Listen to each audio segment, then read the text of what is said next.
खुली फिजा की ठंडक को महसूस कर लिया तो इस घर की घुटन में सांस लेना मुश्किल हो जाएगा। जब हमने अपनी मोहब्बत कुर्बान कर ही दी तो ये दुख क्यों हमारा रास्ता काटे? नवाब साहब जैसे लोग अपनी जात से मोहब्बत करते। क्यों तुम बिलाल की जिंदगी से नहीं निकल रही? मनसीब का तुम ये गरूर तो हमारा असफ है। तजवीज दिल की तू है।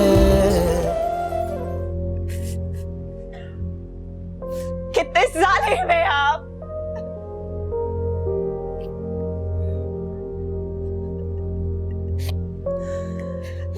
कसूर आपका है अदन। आपने अपनी आंखों में ख्वाब सजाए क्यों? क्या हमारा भी अंजाम आपके जैसा होगा? मगर हम आपके जैसे बहादुर नहीं। हम आपकी तरह बर्बाद तरीके से चेहरे पे नकाब लगाकर नहीं फिर सकते। हम पागल हो जाएंगे, हम गली गली चलाएंगे। फिर कहाँ जाएगी नवाब वकार अहमद की शान और शौकत? चुप हो जाओ। नहीं होंगे चुप, हम नहीं होंगे। गिरती दीवारें, मुश्किल से आई दस्तरखान पे दाल रोटी, सर पर मामूली कपड़े, पुराना फर्नीचर और किरची किरची वजूद के साथ जीती हम दो औरतें। वाह क्या शान है नवाब साहब की। अदन खामोश हो जाओ। नहीं नहीं हो रहा मुझे खामोश।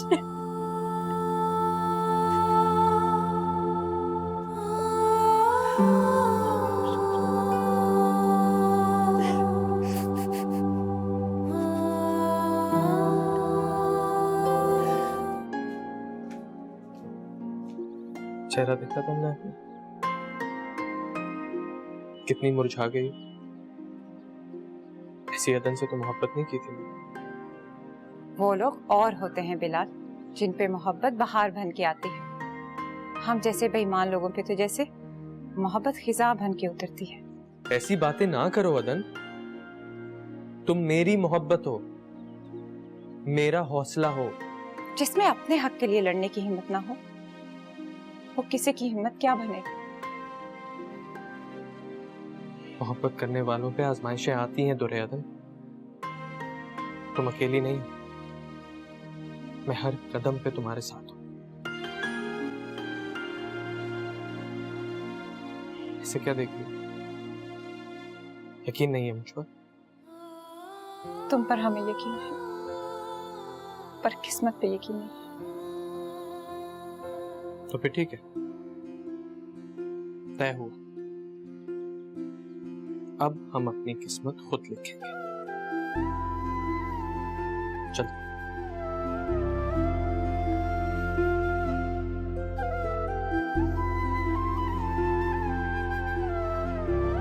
नवाब साहब, हम आपकी नाराजगी नहीं सह सकते। हमें माफ कर दें। अब आप उसी रोज से बीमार हैं। बहुत याद करते हैं वो आपको। मुंशी खुद क्यों नहीं आए?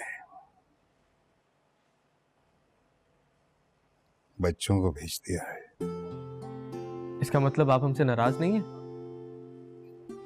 मैं तो पहले ही कहती थी नवाब साहब हमसे नाराज हो ही नहीं सकते। ये लोग तो बहुत घबरा रहे थे। इन्हें मैं लेकर आई नवाब साहब। अब्बा भी जरूर आएंगे। आपने मुंशी साहब के बच्चों को माफ कर दिया ना? हाँ बेटा, अच्छे बच्चे हैं, मौदब हैं। जी अब्बा मियां, उनका रवैया वाकई मुतासिर कुन है। वैसे उनका मुतालबा कुछ गलत नहीं था। जिस घर में बेरी होती है वहां पत्थर तो आते हैं, और हमारी अदन के लिए इससे मौजू रिश्ता नहीं मिल सकता। मुंशी साहब की बहू का फोन आया था और वो एक बार फिर इस रिश्ते पर गौर करने की दरख्वास्त कर रही थी। खुदा के वास्ते अब्बा मियां गौर कीजिए। खाता पीता पढ़ा लिखा रोशन ख्याल घराना है और इनकी बहुत इज्जत भी है। आप नाराज ना हो और ठंडे दिल से गौर कीजिए। तुमसे क्यों कहा? उनसे कहो जो कहना है वो हमसे कहें। सच अब्बा मियां, हम बहुत खुश हैं। हम अभी जाकर मुंशी साहब की बहू को फोन करते हैं। और अपने लहजे पर जरा गौर कीजिएगा।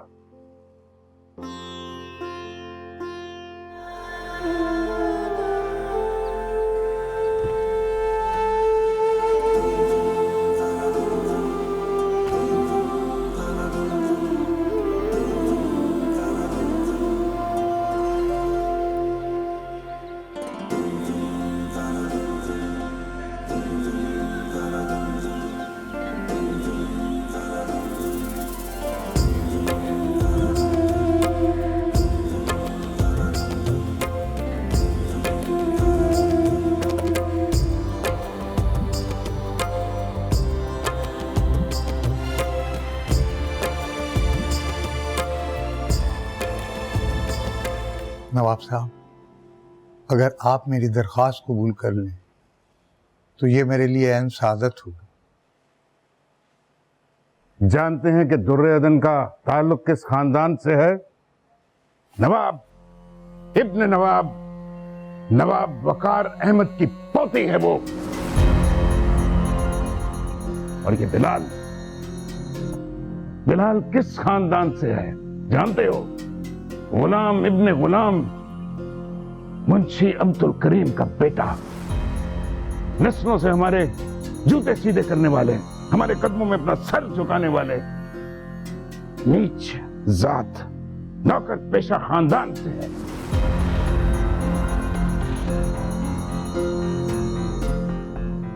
नवाब साहब, हमने एक बार की गुस्ताखी तुम्हारी और तुम्हारे बच्चों की गलती समझकर माफ कर दी थी।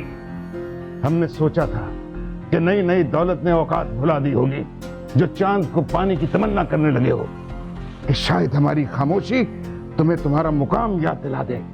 लेकिन ऐसा नहीं हुआ, नहीं हुआ ऐसा। लेकिन तुम लोगों को समझ नहीं आई।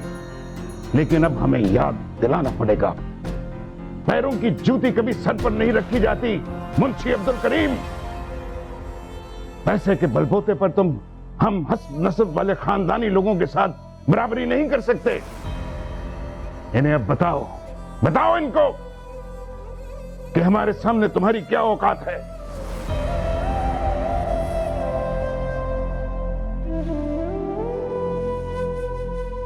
बस नवाब साहब,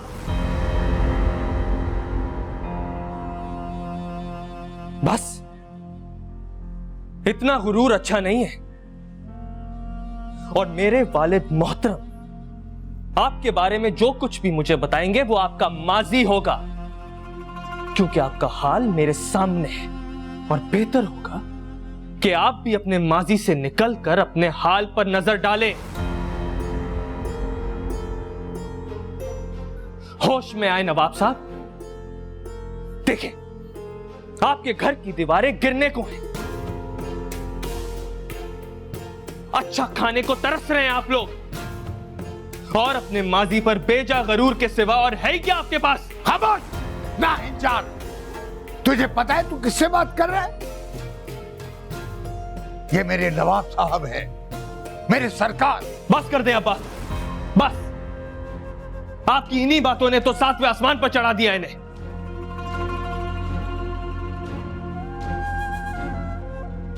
मैं आपकी शान में अब एक लफ्ज भी बर्दाश्त नहीं कर सकता, चाहे वो कोई भी हो। मुंशी, अपनी आल औलाद के साथ निकल जाओ यहां से। दोबारा यहां का रुख न करना।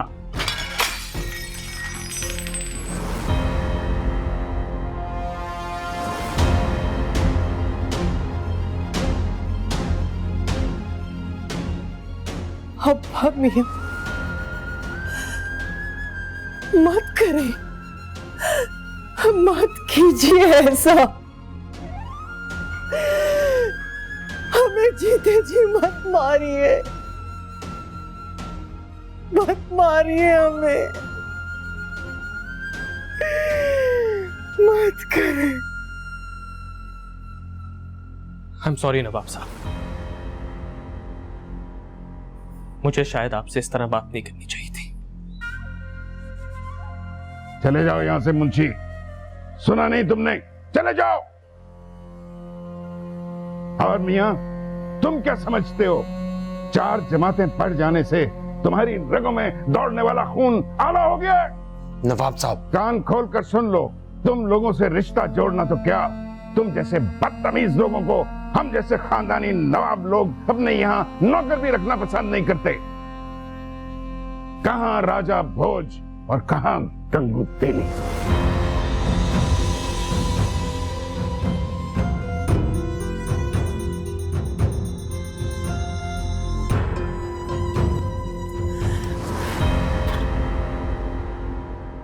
अब्बा मियां,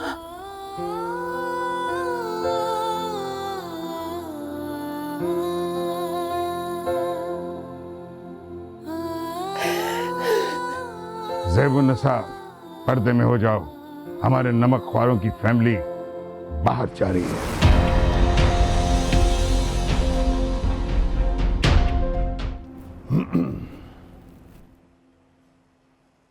अस्सलाम वालेकुम अब्बा मियां। वालेकुम अस्सलाम। जीती रहो बेटा। पानी लाऊं आपके लिए? नहीं, ये तुम दोनों की ट्रेन की टिकटें हैं। 9 तारीख को रात 11 बजे यहाँ से ट्रेन चलेगी रावलपिंडी के लिए। बेटा घबराना नहीं, अता कि कुछ ससुराली खवातीन भी होंगी आप लोगों के साथ। आप तो आएंगे ना अब्बा मियां? इरादा तो नहीं था, लेकिन अब फाखरा के इसरार पर आना तो पड़ेगा। हम 3-4 दिन में आ जाएंगे।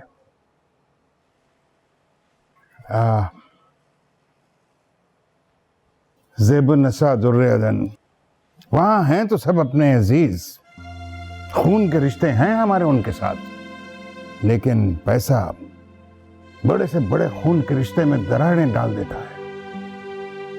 हमने अपनी इस्ताअत से बढ़कर आपके लिए कपड़े बनवाए हैं ताकि आप किसी किस्म की एहसास से कमतरी का शिकार ना हो जाएं और वहाँ उन लोगों में सर उठाकर उठ और बैठ सकें। और हमारे और अपने वकार का ख्याल रखना, और वहाँ पे किसी से मरूब होने की आपको कोई ज़रूरत नहीं है। जी अब्बा।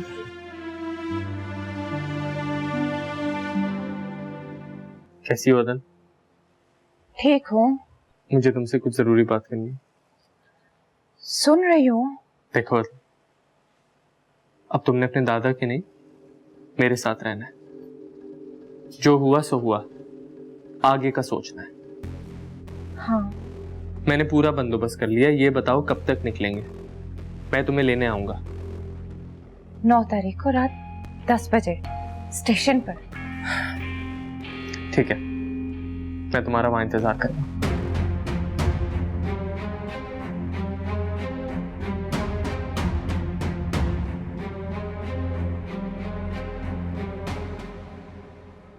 एक बार फिर सोच लो दुर्योधन।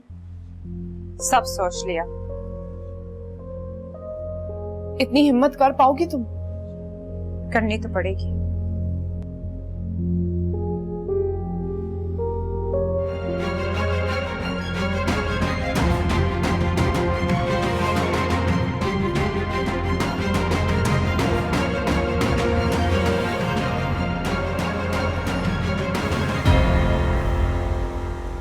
तुम मुझे छोड़ के नहीं जा सकती दुर्योधन। हमें जाने का बेटा। तुम मुझे छोड़ के नहीं जा सकती दुर्योधन, तुम मेरे साथ जाओगी। हमारा हाथ छूटा बेटा। दुर्योधन, तुमने मेरे साथ जाना, तुम मुझे धोखा नहीं दे सकती। हमारा हाथ छूटा बेटा। तुम मेरे साथ जा रही हो।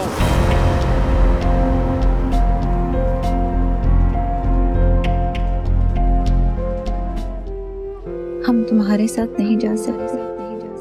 हम तुम्हारी मोहब्बत में खुद को कुर्बान तो कर सकते हैं, लेकिन मुमकिन नहीं बिलाल कि हम अपने दादा नवाब वकार रहमत का फख्र, गरूर, आबरू सबको साथ लेकर तुम्हारे साथ निकल खड़े हों। हम उन्हें ऐसे खाली हाथ नहीं कर सकते। हमें भूल जाओ, हो सके तो हमें माफ कर देना और समझ लेना और समझ लेना कि हम कभी तुम्हारी जिंदगी में आ ही नहीं थे।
हमने अपने अल्लाह से कितनी दुआएं की कि आपका सामना ना हो। ये एहसास कि वो सामने है और हमारा नहीं है कितना तकलीफ दे। हमारी सांस हमें अंदर ही अंदर से काटती है और हमारा दिल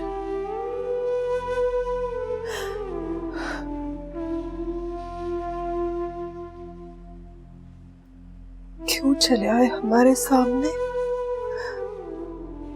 हम में और हिम्मत नहीं है सामना करने की।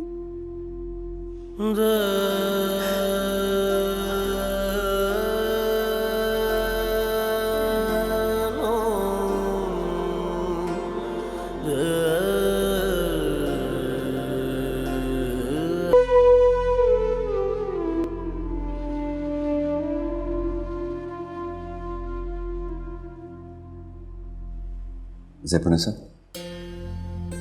सुनो, हमें जाना है। चली जाना, थोड़ा सा ही तो वक्त मांग रहा हूं तुमसे। पूछोगी नहीं है जुदाई कितनी भारी पड़ी मुझ पर, ये वक्त कैसे काटा मैंने? जानती हूँ, शादी कर ली थी आपने, आरज़ू आप ही की बेटी है। लेकिन तुम्हें कभी नहीं भुला पाया। हमेशा अपनी दुआओं में तुम्हारी खुशियों के लिए इल्तिजा करता रहा मैं रब से। ज़ैब, मैं मानता हूं बहुत बुरा हुआ तुम्हारे साथ। नवाब साहब ने अपने असूलों की खातिर भेंट चढ़ा दिया ना तुम्हें। अपने सो कॉल्ड असूलों की खातिर कुर्बान कर दी गई तुम। बेटियां तो होती ही कुर्बानी के लिए हैं, नामूस ना सही मजहबी सही। लेकिन इन कुर्बानियों में मेरी कुर्बानी किसी को नजर नहीं आई। मुझे जाना है। रुक जाओ ना ज़ैब, प्लीज रुक जाओ। क्या करूं मैं रुक कर? जिंदगी की शाम होने को है और हमारे यहां शाम होते ही औरतों और परिंदों को फिर से कैद करने की रिवायत है। यहाँ रवायत तो इंसानों के लिए होती है, इंसान रवायत के लिए नहीं होता। तब भी तुम ऐसी ही बंदिशों में उलझी और मुझे भी उलझाया। एक बार, सिर्फ एक बार पुकारा तो होता। मैं तुम्हारी एक पुकार को तरसता रहा। एक बार तो पुकारा होता। मैं तुम्हें मायूस नहीं करता, तुम्हें उड़ा कर ले जाता इन बेमतलब फरसूदा रवायत से कहीं दूर। कैसे पुकारती? मेरी आवाज भी मेरी तरह मेरे बस में नहीं थी। खैर, अब शिकवा करने का क्या फायदा? शिकवा करने से शिकायत दूर हो जाती है ज़ेल। दूर तो हम हो ही गए थे वकास, जिसकी शिकायत आज तक दूर नहीं हो सकी। अब हो जाएगी।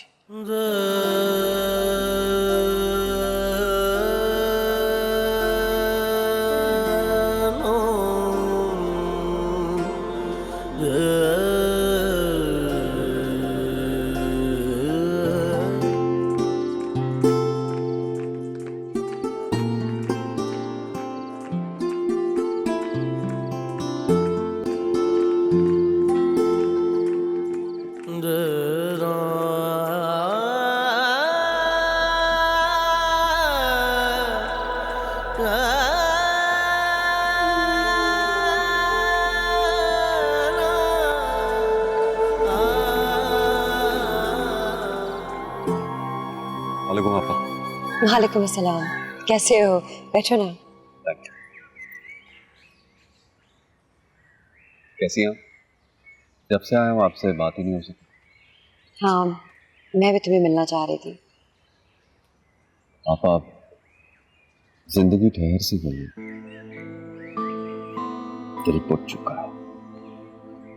ऐसा लगता है कि मैं जिंदगी जी नहीं रहा, बस गुजार रहा। तुमने ज़ेबुन्निसा को देखा है? वो तो बेचारी जैसे हंसना ही भूल चुकी है। उसकी आंखों में इतनी वीरानी है। वो भी तुम्हारी तरह जिंदगी जी नहीं रही, गुजार रही है, बल्कि तुमसे कहीं ज्यादा तारीक और अकेली। पापा, मैं गुजरे वक्त को दोबारा आवाज देना चाहता हूँ। क्या हम दोबारा एक हो सकते हैं? नामुमकिन तो कुछ भी नहीं है वकास। अगर तुम थोड़ी हिम्मत करो और ज़ेब थोड़ा हौसला करे तो कुछ भी मुश्किल नहीं है। क्या आप मेरा साथ देंगी? हाँ, क्यों नहीं। मुझसे जहां तक हो सका मैं तुम्हारा साथ देने को तैयार हूं।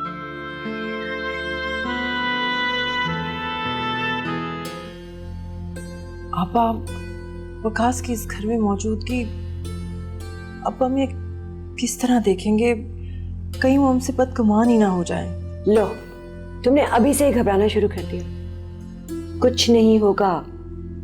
हमारे सारे खानदान वाले हमारे साथ हैं, तुम्हारा साथ देंगे। इस बार अब्बा जी को तो मनाना ही होगा। मैंने फैसला कर लिया, घबराना नहीं। क्या हो रहा है? वो हम कपड़े इस्त्री कर रहे थे। आप चाहे यहाँ से कोई आ जाएगा तो कोई आ जाए, देख ले। हमें एक दूसरे का नाम लेके बदनाम करते हैं, फिर नवाब साहब को हम दोनों को एक करना ही पड़ेगा। खुदा के लिए आप यहाँ से जाएं। ये तुम्हारे लिए लेकर आए, इतना हक तो दे सकती हो ना मुझे। ये क्या है?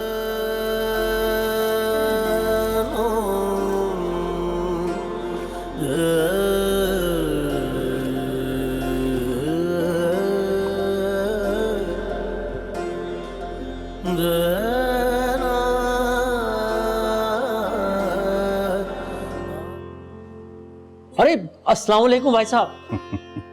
कैसे हो? ठीक हो? मैं बिल्कुल ठीक हूँ, आप कैसे हैं? भाई हम भी ठीक हैं। भाई साहब, ये मेरा बेटा है फौजान। वालेकुम अस्सलाम। जीते रहो बेटा। मुझे बहुत खुशी हो रही है कि आप आ गए।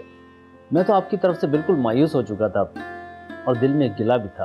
अरे भाई ये तो आप क्या बताएं, हम तो कोर्ट कचहरी में फंसे रहे, इसीलिए देर हो गई, नहीं तो हम तो बच्चियों के साथ ही आ जाते।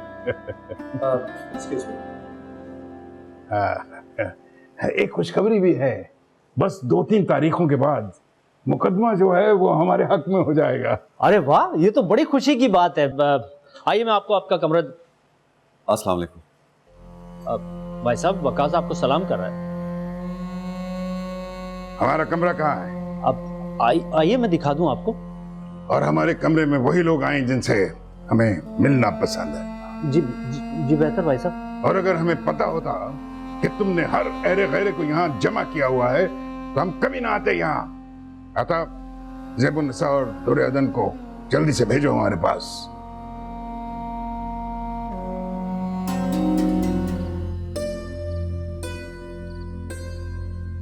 ज़ेबुन्निसा,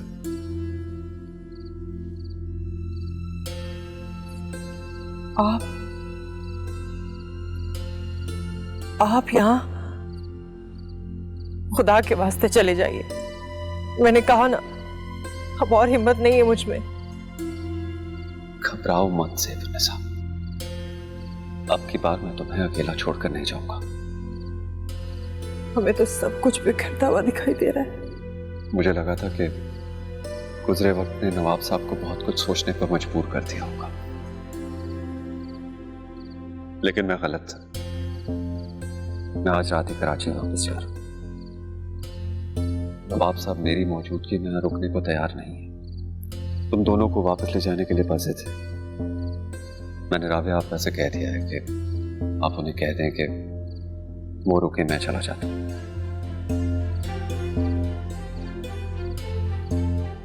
एक बार फिर हम आखिरी बार मिल रहे हैं। नहीं सेठ, हम मिलेंगे, जरूर मिलेंगे, उस वक्त तक जब तक ये हवा हमारे हक में ना चले।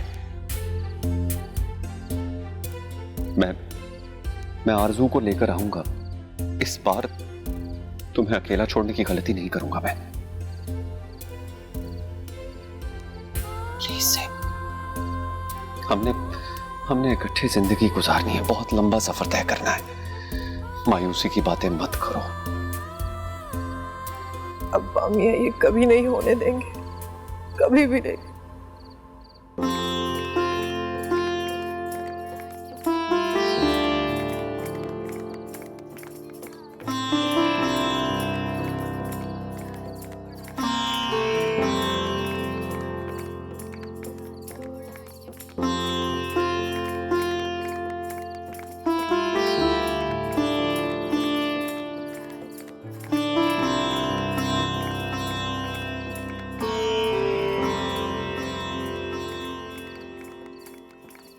ये मेरा नंबर है, कराची पहुंच के कॉल करना मुझे।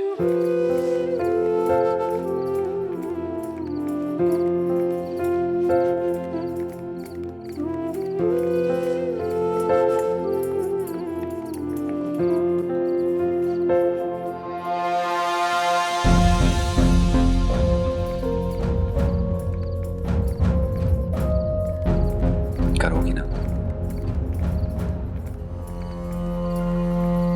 खुदाफिज। ज़ेबुन्निसा, आप चलिए।